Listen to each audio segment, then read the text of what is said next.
ચંદનજી સાહેબ માટે ખૂબ ખૂબ તાળીઓ પાડીએ અને એમનું સન્માન કરીએ. ચંદનજી સાહેબ.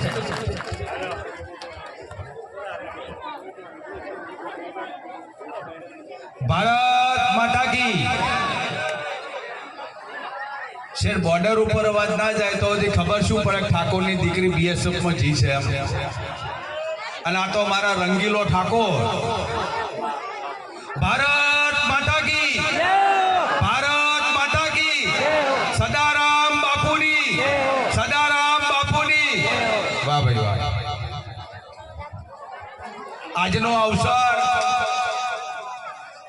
આજનો દિવસ સમાજ માટે ગૌરવનો દિવસ. એમાં ખાસ કરીને ગણજરા ગામ માટે ખુદ કૃષ્ણ ઘેર આયા હોય એવો દિવસ.